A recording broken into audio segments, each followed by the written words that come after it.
Hello from the Channel studio in London and welcome to another edition of Foreign Dispatches, the programme that takes you around the world. I'm Tenyola Uyitayo. On the programme this week, Israel withdraws from Gaza's Al-Shifa hospital as thousands in Jerusalem demand the Israeli Prime Minister resign.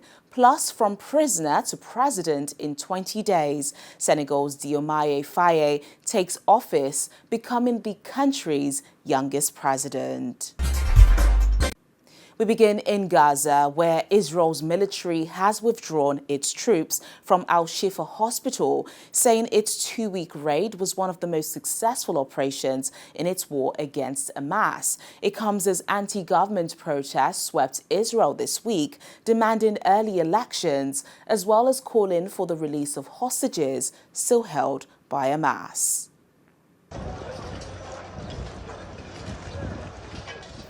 This was Gaza's largest hospital, Al-Shifa. The Israeli military announced on Monday that forces have withdrawn from the facility after a two-week operation. The IDF says around 200 militants were killed during the raid and that it seized over $3 million in cash, vital intelligence documents and weapons. Hamas and medical staff have long denied any armed presence in hospitals. Following the withdrawal, hundreds of people, including some who had been sheltering at Al-Shifa before Israel's incursion, rushed back to check the damage and hunt for belongings. But the destruction is far and wide.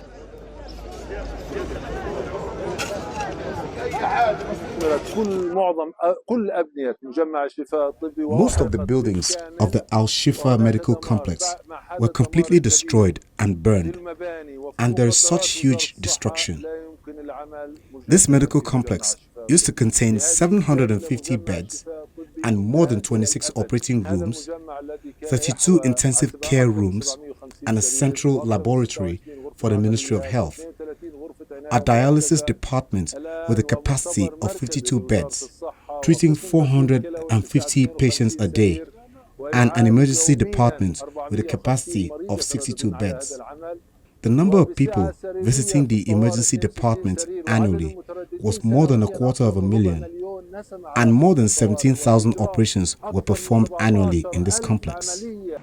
The World Health Organization described the demolition of the hospital as ripping the heart out of the region's health system.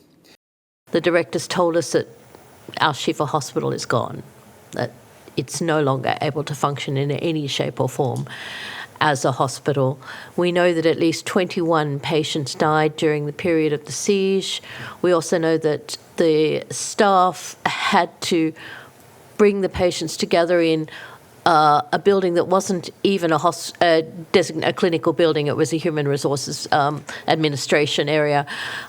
They had no water, food. They were sharing one bottle of water between 15 people. Destroying Al-Shifa means ripping the heart out of the health system. It was the tertiary care centre. It was a huge hospital, 750 beds, 25 operating theatres, 30 intensive care rooms.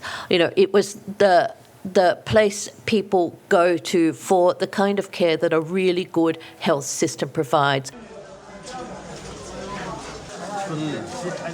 Gaza's hospitals have been the main focus of the current war, with thousands of Palestinians seeking shelter from Israeli bombardment in their grounds and Israeli forces storming the facilities because they say Hamas fighters are present there.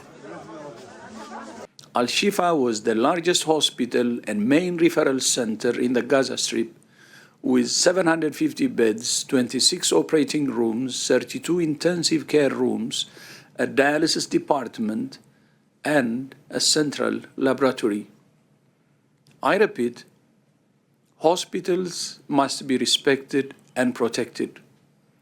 They must not be used as battlefields. People will die because they will not get the services either from Shifa or because of slow evacuation, because they cannot be evacuated. Since the conflict began, WHO has verified 906 attacks on healthcare in Gaza, the West Bank, Israel, and Lebanon, resulting in 736 deaths and 1,014 injuries. only 10 of Gaza's 36 hospitals are still able to function, even partially. WHO will continue to support those hospitals to deliver services as best they can. More than 33,000 people have now been killed in Gaza and almost 80,000 injured. I can say now about Shifa that indeed thousands will be left without healthcare.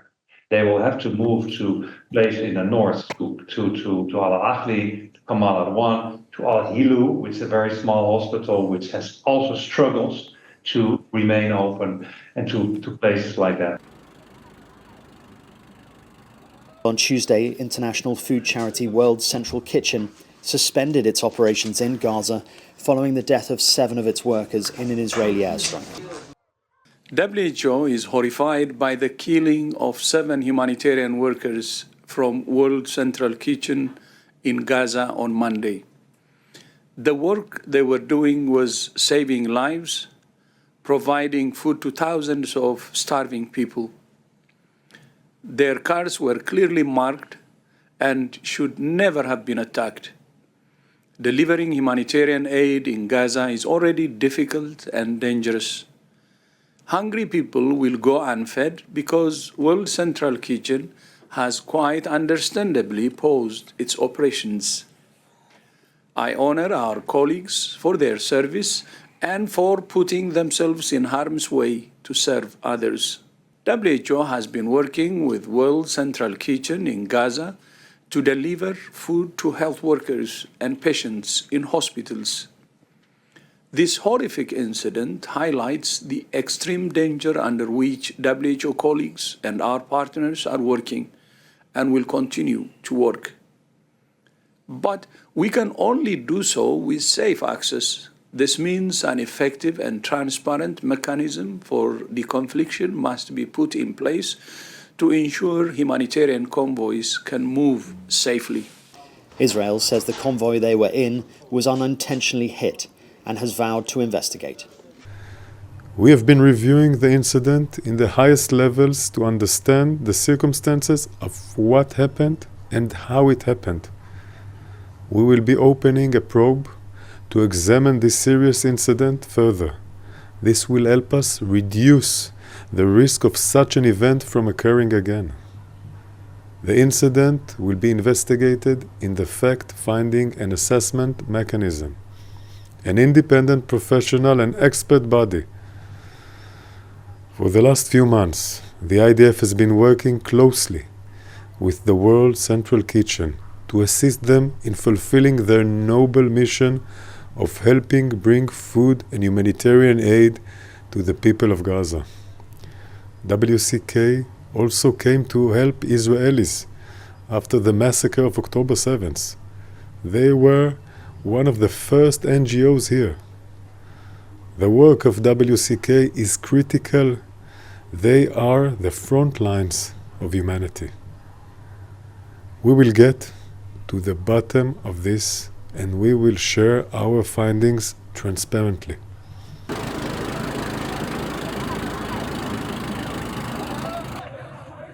The war has led to at least 196 aid workers being killed, according to data from the Aid Worker Security Database. Many charities have described Gaza as one of the most dangerous places for them to operate, with fighting making it virtually impossible for help to reach those who need it most. The latest tragedy adds to mounting pressure on the Israeli Prime Minister as the offensive in Gaza continues.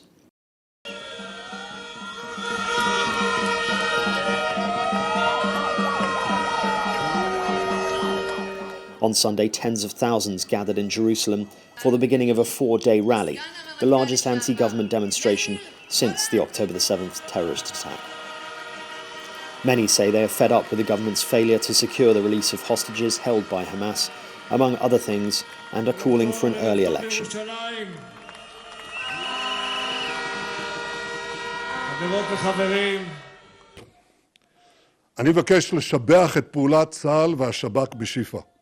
However, faced with increasing pressure to resign, the Israeli Prime Minister is standing his ground. Benjamin Netanyahu says he is doing everything to bring captives back, while asserting that national polls before victory against Hamas would paralyse negotiations and the country.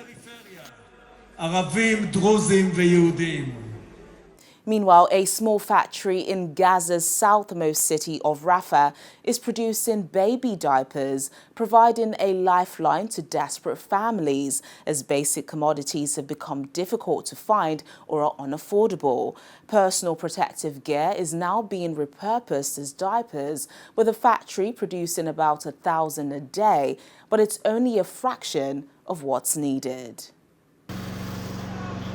The work being done in this small factory in Rafah is a lifeline to thousands of parents in the Gaza Strip. Personal protective gear is being repurposed as diapers. Babies and parents are some of the hardest hit by the Israel-Hamas war, with diapers hard to find and unaffordable. الأمهات لما كانت تعاني من عدم وجود البامباصات تستخدم الشرايط أو حفاضات Mothers, when they suffered from the unavailability of diapers, they turned to using strips or plastic diapers. And then, thank God, we made an alternative to assist them. We sell the diapers for 1 shekel, which makes it affordable for everyone here. كمساعد لإلهم والحمد لله الفكرة كانت كتير حلوة وتقبلوها كتير الناس. Around 1.7 million people have been displaced in Gaza. 1.5 million of them are now crammed into Rafah, a tiny sliver of land now accommodating nearly 5 times its original population. Israel's complete siege of Gaza has halted the import of all goods since October.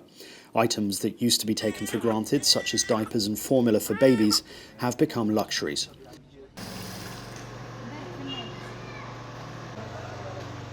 The factory keeps its cost down by copying the design of the diapers and stitching them by hand.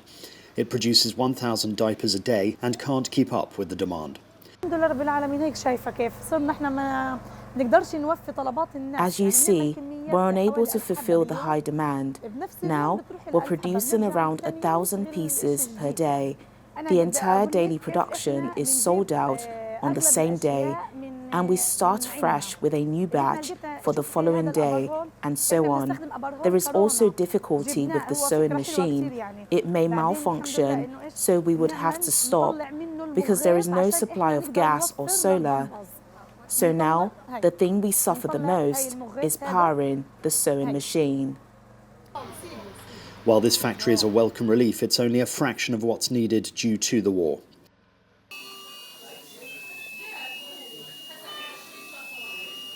Around 180 women give birth every day in Gaza, amid the destruction, facing unimaginable challenges to access adequate medical care. The number of difficult births has soared compared to the time before the war. As you can see, it's very crowded, with approximately 3 or 4 babies per incubator. This is unacceptable anywhere in the world. No incubator should accommodate more than 1 baby, let alone 3 or 4. Also, these incubators do not provide the babies with any heating.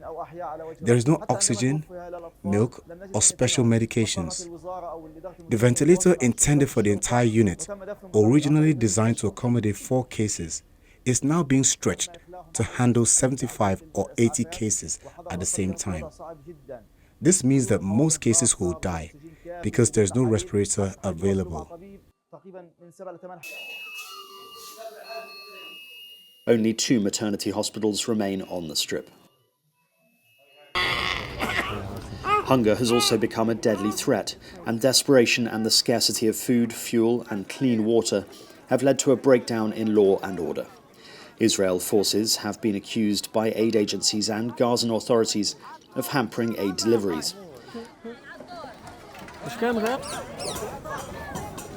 The flagrant and systematic slaughter of Palestinian civilians, the deployment of unlawful weaponry, the utter obliteration of vital civilian infrastructure, including the deliberate targeting of all Gaza's hospitals, and the man-made starvation of the Palestinian people transcend the realm of war crimes and crimes against humanity. Israel has justified, has explained its military actions as proportionate, as not targeting civilians.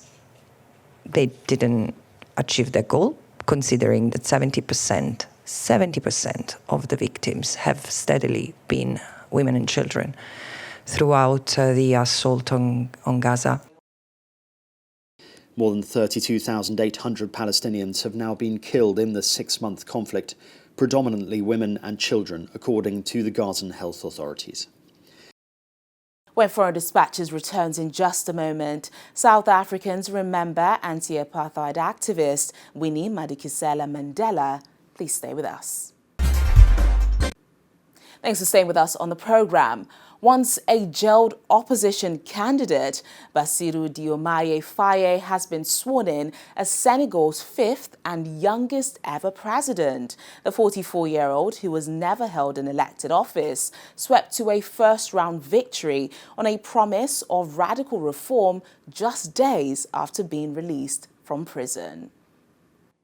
44-year-old Bassirou Diomaye Faye defeated Amadou Ba, the candidate of outgoing President Macky Sall's ruling coalition, by a landslide in the first round of voting, reflecting high hopes for change in the country of around 18 million.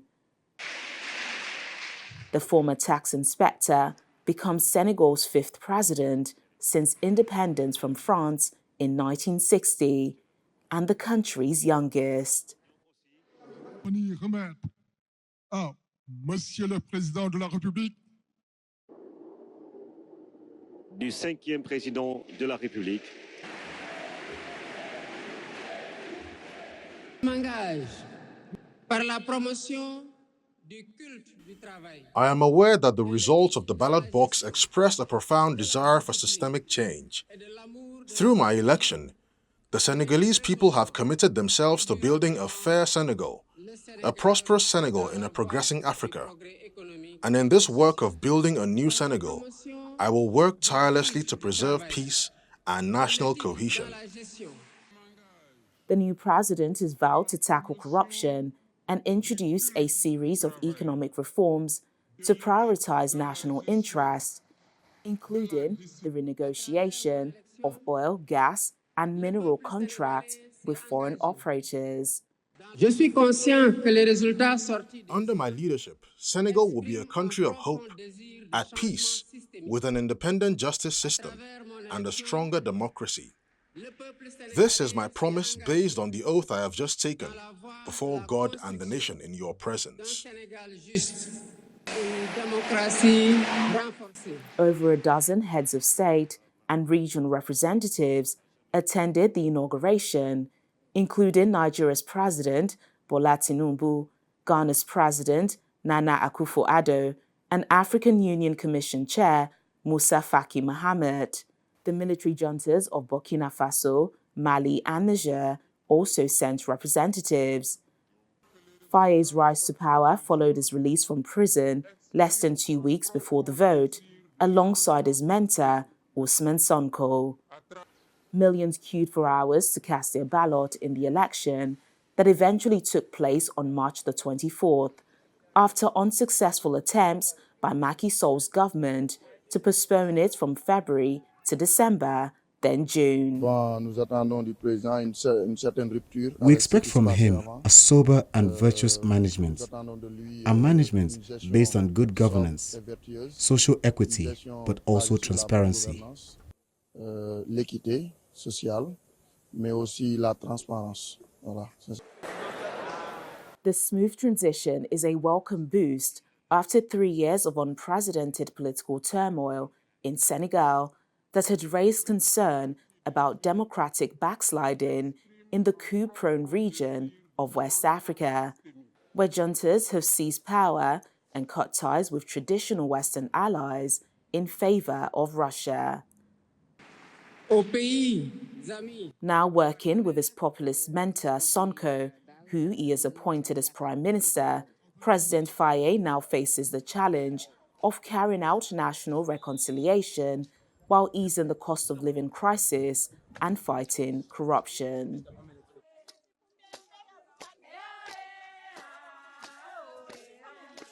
We head over to South Africa now, where residents have been remembering activist and liberation fighter Winnie Madikizela Mandela on the 6th anniversary of her death. She's remembered for her decades-long fight for the rights of Black South Africans during and after the apartheid era, and as a strong and fearless symbol of resistance. Our correspondent, Innocent Samosa, reports.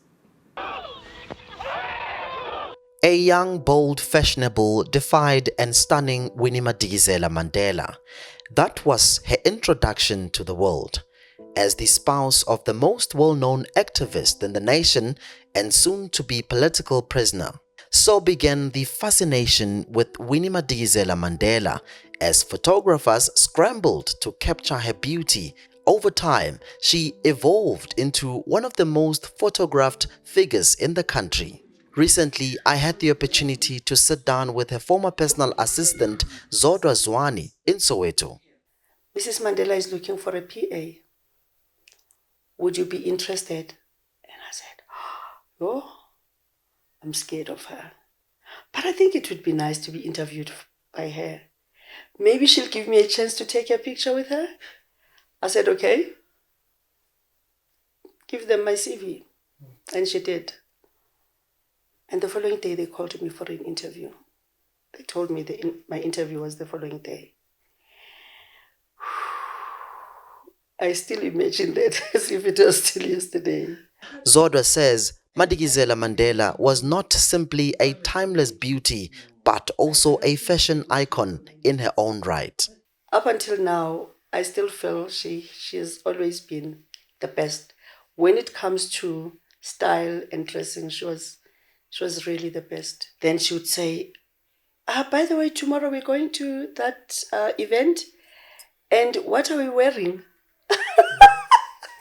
One time I was wearing this green and white one. And I think about 3 people said, oh, wow, you look smart. And so when I got to the office, she said to me, probably people told you how smart you look with my dress. According to Zodwa, Winnie was a true Pan-African. We could talk about anything and everything, you see. So it's one of those things that made things easier for me. And I saw that motherly love for everybody, not for people in Soweto. People would come from everywhere. People would come from everywhere, I mean, even outside the country. My husband has been fighting for the liberation of the African people, for the working harmoniously of all the racial groups in this country. Known as a mother of the new South Africa, Winnie Nomzamo Mandela served as a member of parliament from 1994 to 2003 and from 2009 until her death. From Johannesburg, South Africa, Innocent Samosa, Channels Television News. And finally on the program, we end in West Africa, where a community in Benin Republic is turning banana tree fibers into eco-friendly products. This is part of efforts to preserve the environment. Take a look. Community residents in Benin have embraced eco-friendly production methods by utilizing banana tree fiber to create various items and clothing in the village of Akodeha, located in the commune of Kome. This is led by agricultural entrepreneur Kosi Jiko with members of the Cooperative Africa Terra. Spearheading this sustainable initiative, it is a meticulous process of transforming banana tree fiber into products like hats, bags, and decorative items. However, despite the villagers' dedication to eco-friendly practices, community members face challenges accessing necessary materials and resources. Kosijigo highlights the need for assistance in providing essential resources, emphasizing that without electricity, production becomes difficult. In Akodeha here, there is no electricity in the village, and without electricity, the production will not be abundant. Soon, people will start asking for even more. So we need resources. We need tools.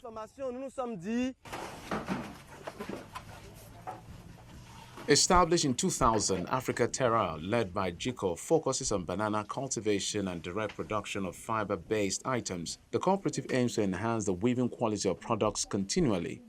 Olivia Akoho, a beneficiary of basketry training at Africa Terra, praised the latest prototype of hats, describing them as original and of very good quality.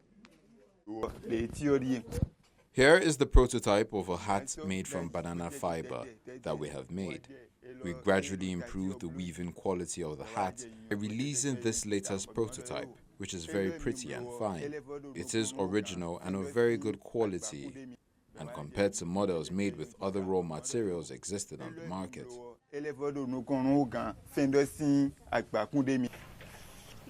The cooperative's efforts extend beyond local markets, with Jiko expressing plans to elevate the production chain to an industrial level, patent the brand and expand its market reach not only within Benin, but also across the African sub-region and globally.